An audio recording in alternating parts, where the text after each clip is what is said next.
Welcome to Recipe for Change. Tonight we're going to be talking all things Latino culture, Latinx culture, Latinx culture, however you identify. Our culture can be very in your face, and it can be very direct. I always meet people and they're like, oh, well, you look like, that's because I am. Right. You know, yeah. It's like, do you not know what a slave trade is? Like, do you not know how people got to certain countries? I was who I was. I wasn't gonna let anybody dictate who I was, and whatever I brought to the screen was my authentic self. But now we're stuck in the middle because we're not Mexican enough, but then we're not American enough because we're Mexican-American. Which explains why nobody's gonna be able to come and tell you to stop cooking checks. You know what I'm saying? Like,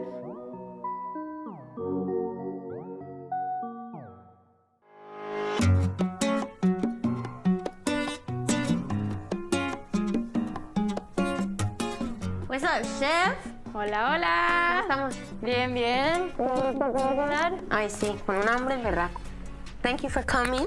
Thank you for being here today for Recipe for Change. I am so excited. Who's coming? Oh, we got a lot of Latinos coming tonight. We got Laz Alonso. We got Gina Torres. Seniesa Estrada. Wow. The swaggy, legendary BIA. I'm hungry as hell, so it's a nice little combo. And tonight, I have prepared a rajas con queso. We have guacamole, salsa, rice and beans, and enchiladas suizas. Ay, qué rico. And we're gonna top it off with an explosion cake that is inspired by piñatas. Okay, great. I'm here for it. I'm gonna go make sure everything's ready before everybody gets here, and I'm gonna let you do your thing. Perfect. Okay, great. See you soon.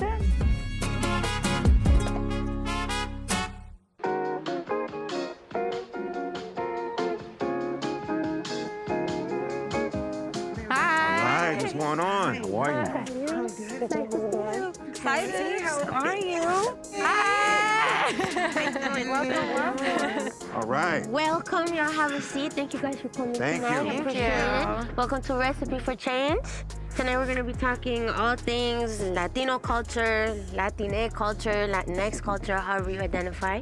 And the lovely, talented chef Amirah has prepared a beautiful meal for us today. Thank you. Can't wait to taste it. Oh my God. Before we get started, I'm going to pass out some scrolls so we can get started with some dinner conversation. All right. Go ahead. I get to start off? Yes, you get to start off. We'll go here with it. Thank There you you. go. I'm gonna shake it for good luck. Yes. Salud. Salud.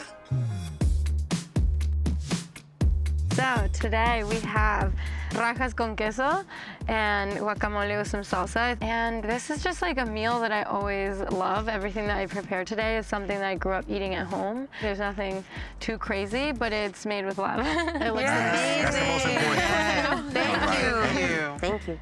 Should we get started with the scrolls for the evening? The first question of the night. If you were a character in a telenovela, what role would you play?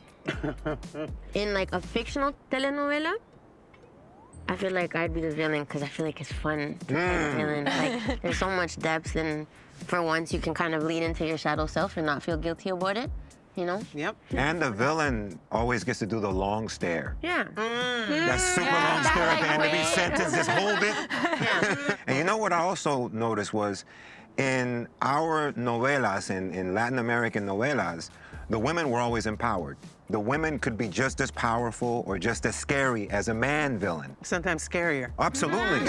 Absolutely. The beauty of a telenovela is that everybody gets what's coming to them. You walk away feeling like, Revenge. you know, there's revenge, but maybe like the revenge didn't really happen the way you thought it was gonna happen. And then there's the woman that will always bring down the man that got so busy, all up in his own head, thinking that he had the world by the balls, and sure enough, His balls were the ones that were had. he just, that's right, that's right. So yeah, who wouldn't want, I'd love it. I mean, I can you tell I've seen a few? You're ready. Yeah, You always, are ready. always.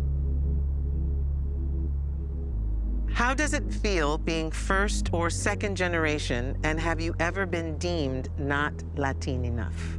As a lot of us have sort of migrated to the US, it's like holding on to the culture that we grew up with and that our parents grew up with, because otherwise, you know, it's really hard. Like, I find that I have to work at it every day for my kids to speak Spanish because we live here, and for them not to go to school and be like, oh, everyone speaks English, that's easier. Like, you have to work at it. Question. Yeah. Do you speak Spanish to your children? Only. Okay, good. I'm second generation. My dad was born in Tijuana, Mexico. My mom is Mexican. Dad came here when he was 7 years old, and his first language was Spanish, and he would get made fun of in school for not knowing English, and teachers didn't even want to help him because they were racist as well. So he was kind of just stuck learning it on his own, and also, you know, kind of defending himself and always getting bullied in school. So at home, they didn't speak Spanish The at home. opposite. They wanted you to. It was the opposite because they needed to fit into the American society and speak English. All the Spanish that I feel like I've learned has been like through conversational and through my friends and just through wanting to know my culture. But as second generation, I fear for my kids or the future of my kids and my kids' kids because I only know what I know, you know? So it's like I have to constantly work at knowing more and making sure like my Spanish is getting better. Like I'm actually finding a tutor.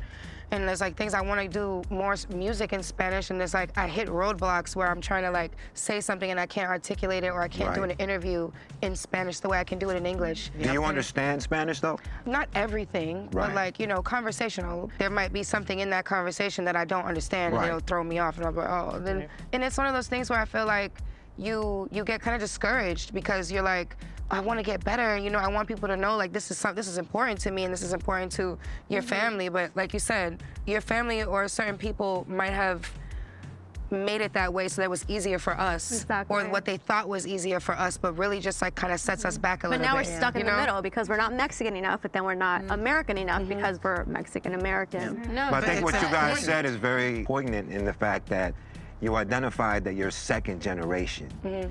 And I think that every culture in time kind of starts losing a little bit of the identity that the immigrant part of their family brought as they get deeper and deeper into the generations, into the Americanization of them. It's like they start getting pulled away from their culture. Because like I grew up in a house as first generation where nothing but Spanish was spoken. Right. And the generation above mine, they were all immigrants. Yeah. I'm the first American born, so I had no choice. Yeah, same. You know, but now when I have kids, it's gonna be different. I have a daughter, and I spoke to her only in Spanish. And at 3 years old, she took my face in her hands and said, English, Mommy, English. She had chosen, and most kids choose. And it took everything I had because I'm also first generation. I was the simultaneous translator for both my parents who didn't speak the language very well. There was Spanish coming through on the TV, but I also have 2 older siblings. So there was English also in the house. I So wish I would have told my mom, English, Mommy, English. I'd have starved. Yeah, right? Yeah, I thought about it, but she was 3. Right. So there was only so much I could do. No, but now she's coming back to this language that her mom speaks and loves. But I'm also like you. I mean, still, you lose it if you don't practice it all the time. Like, I'm in the middle of an interview, right? And I was like, yeah, sure, I'll talk to Telemundo, no problem. And That's when you remember. And then it's like, oh, That's when it hits you. That's when you're reminded that, oh, damn, my vocabulary ain't that extensive. And we're all saying the same thing. We get to a place in our lives where we need to reach back to the past because we realize that it informs so much more of us than we thought we ever would, you know, when we were bulletproof and 10 feet tall and 16 and thought we were going to rule the world. And now you gather the wagons as you get older and you say, all right, this is important to me. Who I am is important to me. Who my parents are in the world and my grandparents and their traditions, and you need that. And so what I'm also hearing is you want that. You want that in your life, and it's something that we all need. Can we go around and just say what countries our families are from? Yes. Yeah, definitely. You want to kick it off? Go. I'll kick it off. Cuba. Mexico. Mexico. Puerto Rico. Cuba. Colombia. Nice. Nice. My mom set the precedence of like, no inglés en la casa. Like, no English at home. And then it's cool to watch her do it with my brother's kids, and just reminds me of how she did it with me and be like, oh, no entiendo. That At a certain one. point where like the law is just laid, like, no entiendo. So you grow up thinking, oh, my mom doesn't speak English. But she do. But she do low key, and she's doing that. 100%. But she told me straight up, you have to use it. And once I understood that, I was like, but you do speak it. She's like, no, you have to use it, because when we got to Canada, and my mom and pops went to go to learn English at a school, and the professor was like, if you guys really want to learn it, you can't just speak it at school and think that's how it's gonna, así se la desarrollar la lengua. You have to speak it at home. You have to speak it between each other. Yeah. That's how you're gonna get used to it. And they went home and they sat down and they had like family meeting, and they were like, if we do that, that means Jessie is not gonna speak it. It just means that we either sacrifice our, like, having a thick accent, not having the languages down packed, so that our kids could have it, or we speak it at home. And so she was like, so be grateful that we sacrifice still having an accent now to this day, sacrifice ourselves. And I was like, all right. Well, don't blame your accent on me. I respect Your that. Latin ass is gonna have an accent anyway. All right, I love this question. In your experience, have traditional gender roles evolved within Latin culture, and has machismo impacted your family dynamics? So, in the Mexican culture, I think there's so much machismo. You know, girls can't box, boys can't show emotion, and I think just life and the world has changed so much, and the way that we are raised has changed so much. And now I think young Mexicans and Latinas can see women on TV doing things that they've never seen before. Somebody who looks just like them. They can see me fighting on TV. They can see you making music. They can see you cooking. And it's amazing that they can say, hey, look, they look just like me. Like, if they can do it, I can do it too. And I think that changes the mind of parents. It changes the mind of mothers thinking, wow, like, okay, my daughter can do something different. Girls can do different things. And I think that's just amazing. In your home and your community, your family, like, was it hard for them that you chose to be a boxer?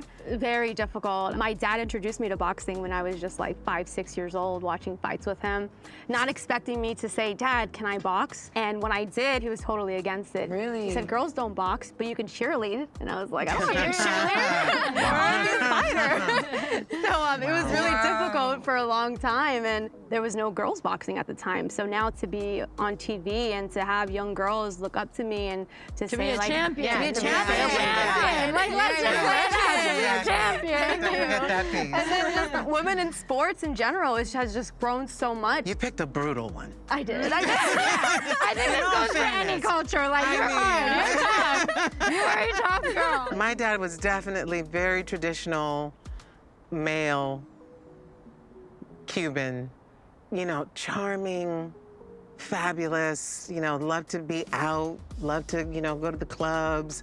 Didn't take his wife with him. She was home with us. My mom held down home. He brought home the bacon, and he basically ruled. It was very much a kiss my ring kind of dynamic. And so what's interesting about that is that was fine for his household, but he had 2 daughters that he did not raise to be those women.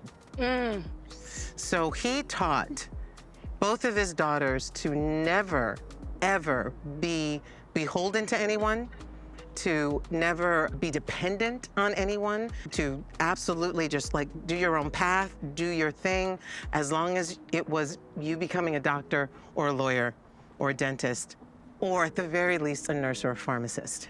Right. Right? You can do those things. As long as you do this. As long as you do that, you can do whatever you wanted to do. So being an actress just was not on the list. It wasn't anything that they understood. It wasn't anything that they had a way into other than what they saw portrayed on television and in the movies. Or the respect for it. No respect for it. Zero respect. And it wasn't until he had something that he could see. It was like my first play, that he could actually go, oh, work went into that. Oh, she can sing. Oh, she can act. It's like all my favorite things that I'm watching, and it's my daughter doing it, that he started to sort of soften a little bit. But I think like anything, you know, that generation, that limited awareness of what all the possibilities are, even though they came here so that we could have a better life, they still had that fear. So all of the bravado was so firmly based in fear, and his fear for his little girl. in this world that he knew nothing about and could not protect her in. So I learned to have a little grace. Good. With that. Good. Those moments of the scales tipping into belief from your parents that are so tied to traditional views, those moments of the scales tipping are like, they're lit. Yeah. They're lit. Because you're like, yo, see? Yeah, I told you. That's the most gratifying things because they're so used to those traditional careers of like you said, lawyer, doctor. Yeah. My family was like, you need to go to college, you need to go to college, you can do this, you can be a lawyer, you can be this. And I was just like, I'm a creative hippie, bro. Like, it's not gonna happen. I like fashion, music, like, no, makeup, like, was not my vibe. But like, they gotta see everybody else be like, Jessie did it. Yeah. Hey, you didn't see her new song? Yeah. And then they'll be like, That's my daughter. Mira. Like, claim her. Or a check. Or a check. Checks Every out. time I got a check, they were like, Okay. My experience is very interesting because I was raised around 7 Latina, strong, opinionated alpha women. So you feel at home right now. Oh, I feel great. I'm at home. This is amazing. Listen, I grew up in the 80s and 90s, back before a lot of things were viewed as incorrect. Like at that time, a lot of the things were very machismo-oriented, and not being men, they wanted to raise me as manly as they could. You know, so there was a lot of that, men do this, men don't do this, trying to train a young boy who was being raised by all women. yeah, trying to compensate. Right. In some cases, overcompensated. But the funny thing was, they were raising a quote-unquote Latino man. Yeah. But you better not talk back to a woman. You know what I'm saying? You better respect a woman. And to this day, I've cherished all of those learnings because I realized the power that women have always had in my life. You know, they've always been the head of the household. That's beautiful. That's bad, yeah. So That's exactly leading back to what you said about novelas. Like your first statement was like, the female characters are strong. I feel like that resonated in you for life. 100%. And that's what you see in different things. that's what I was raised by. A very good point. These are enchiladas suizas, one of my favorite things. It is chicken, tortilla, and it has salsa verde on top, a little bit of side of arroz y frijoles, because we gotta have a little staple in there. Always. Enjoy. Looks do so it. good. Thank you. you. What has been your experience with therapy or seeking out mental health support? Did your family support you during this? With both sides of my family, whatever is wrong, pray about it. I'm very close to God, and that's just what I've been taught my whole life. Everybody in my family is super close to God, so when something goes wrong, like, they don't want you to soak in that, and they've always taught me, toughen it out, and you'll be all right. Pray about it. It's kind of like what the message is. But I feel like as I've gotten older, I've learned, like, you know, mental health, as far as, like, therapy, is, like, the best thing in the world. You need somebody to help you get centered and just know how you're gonna respond to certain adversities that pop up in your life, because they're gonna pop up anyways. Well, it dovetails a little bit into what we were talking about earlier in terms of being extensions of our parents. If you need help, or if you're struggling, or if you can't figure something out, then that's an extension of them, that they failed in some way, that they can't help you. And therapy is such an individualized thing. Let me just say, I love it. I love therapy, love my therapists. I think, especially if we're pursuing the arts, you know, we go into so many rooms where there's the celebrity aspect of it. There's being around so many people, being vulnerable. And rejection. So much rejection. Like we all put ourselves, you know. To be able to sort all that out so that you can say, all right, this is the origin of why I'm feeling this way, and I don't need to feel this way anymore. That's liberating. That's incredible. Just having somebody tell you that it's okay, that you're not living your parents' life, that you're living your own, and that you can give yourself permission to do that, whatever that might be, and seeking whatever help you might need, that's essential. The stigma of therapy has changed Yes. Yeah. in our generation But in their generation, it meant something different. And it doesn't necessarily always have to come from a therapist. It can come from finding a hobby, doing things that bring you to peace and to reset your spirit. I proudly can say I've done a lot of work on myself just to be a better person and a better human, and to get rid of a lot of shit that I didn't even realize I was carrying with me. You know, that in many cases was holding me back, holding my artistry back, holding my ability to love back, holding my ability to accept love. To love without judgment. Because sometimes our culture can be very in your face and it can be very direct. And you see a lot of our relatives sometimes hurting each other. And knowing that I have to accept their ways, not judge them, not penalize them for them. This is who they are. And find ways to keep people together, to show empathy. What scroll you got over there, Laz? You know, my scroll's gonna be loaded. It's gonna be something controversial. Speaking of controversy,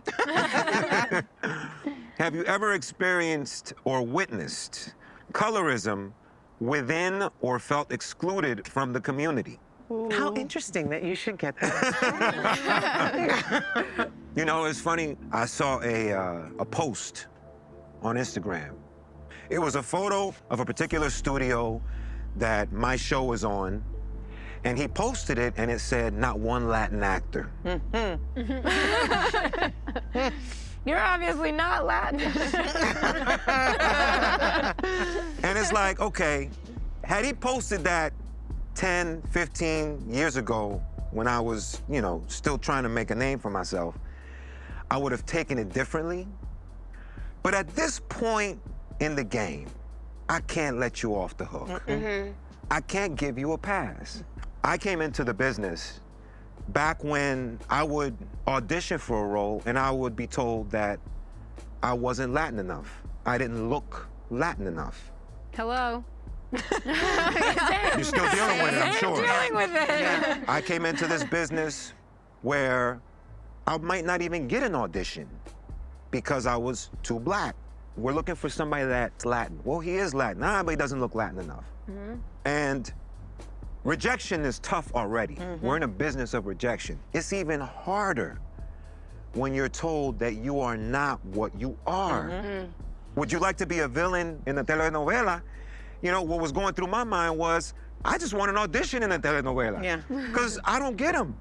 We all came from somewhere, like when you talk about like Mexico, like sure, it all descends from Spain at some point. So there's a lot of people that have lighter skin, and there's just so many layers to each country and to what everyone looks like and where they're from, and like they're mixed. So like to be told that you're not Latino, or that you don't fit the bill, or we're looking for someone a little more ethnic. What does that mean? Right. Like, And that's the thing, they don't get that insane. both things can be true. And there's such a lack of education in what our diaspora actually looks like, because the gatekeepers, wherever they may be, whoever they are so beholden to this one image to keep us all in the box so they can keep it all nice and tidy.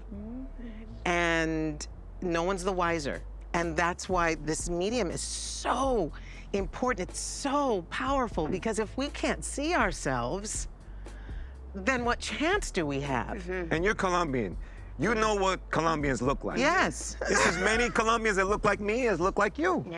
A lot of people connect me with my heritage, but not enough to the point that they feel like, oh, you're black, you know? And it's true, because if you see my family, or if you see my grandfather, they're all my color or darker. You know what I'm saying? But they speak way better Spanish than me. There's so many different versions of people. I always meet people and they're like, oh, well, you look like, that's because I am. You know, it's like, do you not know what a slave trade is? Like, do you not know how people got to certain countries? We have to take it back and realize, like, why do we look this way? Where's the disconnect, you know? Do people know culture? It was always so much fun to like be on the phone, like call my people and start talking Spanish to my parents, and you'd see the heads twisting, like what just happened? Like their worlds would explode. And as I moved through this industry, I realized very, very soon to fuck it. I wasn't gonna let anybody dictate who I was, and whatever I brought to the screen was my authentic self. Right. Because art is so subjective. Art is what, you know, whatever people see and they put onto you, and what they need from you in that moment. Right. And that is colorless. Right. How we touch people has no race, has no culture. It is all this. So it didn't matter anymore. I was who I was, and I was gonna do my job. Today I made my famous rainbow explosion cake. Okay. Before we cut into it, I'm going to read my scroll. All right. Okay.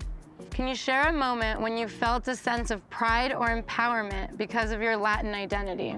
I think this right here, my business, my passion, what I have created, I wouldn't be here today and I wouldn't have this business, a flower shop, if it wasn't for my Latin heritage. Everything that I am inspired by is my childhood, and my childhood was Mexico, and so that's bright colors, and that's flavors, and this is made with Mexican vanilla, and this cake really allowed me to be everywhere and do everything, was inspired by piñatas, and growing up, that is my favorite tradition. So for me, pouring who I am into becoming what I do and what my business is just is my Latin empowerment. And I don't think that without it, I'd be here.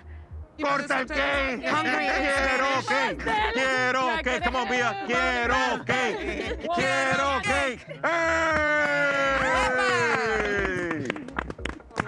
Yo, that's on the top. There's candy that came out. What? Oh, wow. Candy It's a came out. piñata. Oh, shit. Yo, high five, son. Wow.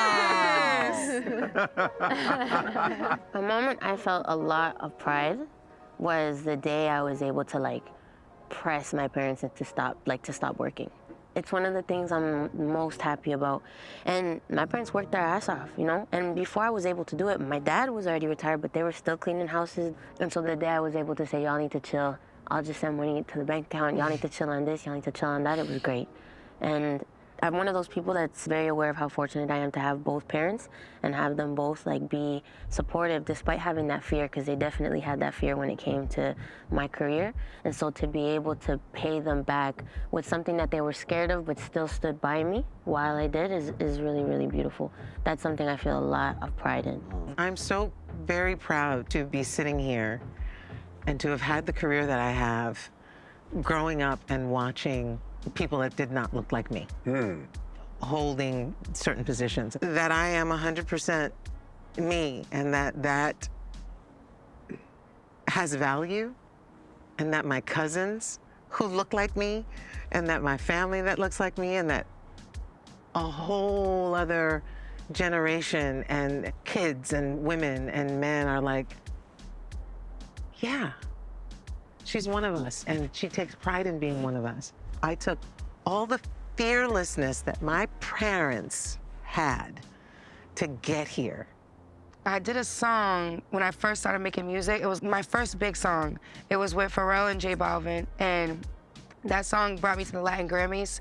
We performed at the Latin Grammys, but at that time, my Spanish was, I didn't think I could do it. Like, I didn't think I could even cut the song. When we were in the studio, I was like, I can't do this. I can't make a full verse in Spanish. And it's like, I felt like God came to me on that day and like just put his hands on me and was like, you can finish this verse. It was only 8 bars. Yeah. But you know, in that moment, I was so stressed out because I was like, how am I gonna do this? They're gonna think I'm whack. I'm gonna go in there and I'm gonna cut it, and the playback's gonna be on for everyone to hear it, and they're gonna think I'm terrible. And it's like, the complete opposite happened. Like, you know, I went in there and I was just like, let me just do it as authentically as I can. It might not be perfect Spanish, or it might be a part that they feel like is not the best, but whatever. I laid it and they were like, this is amazing, we love it. And it stayed on the song, and I don't think that I would have been able to do that. Of course, had I not been from where I'm from, but also had I not had to get through that mentally of feeling like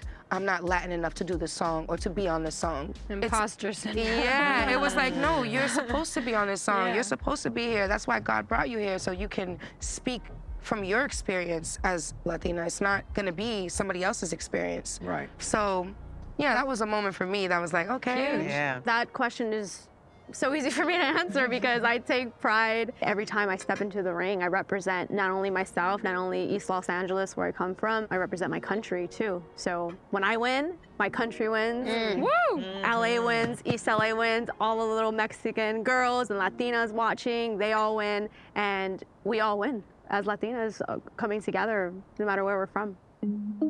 To celebrate our lovely dinner coming to an end, I'd love to participate in an art project. Okay. That's very symbolic considering that we all come from different places. I'd love to be able to pour this sand into the vase, and the sand is representative of the countries we come from. Beautiful. Yeah, so y'all pick your colors. We get 2 each? 2 each. Yeah. I already know what I want. Thank you. What do you want? Talk to me. Green for the money, gold for the honey. Oh, okay, see? Can I get blue too? Yes, light or dark? Dark. Yeah, I would do the sky because we're breaking ceilings. Sky's the limit. I'll do the Dodger blue for LA. I'm gonna do white because I'm feeling godly. And black like my soul. I'm gonna go with gold, Yes. also known as yellow. You know, sun, is that all good? That's all right. good. And then red for Shango. Okay. I'll kick it off. There you go. I've poured some sprinkles in my lifetime. Wow, This is really fun. We'll add the yellow.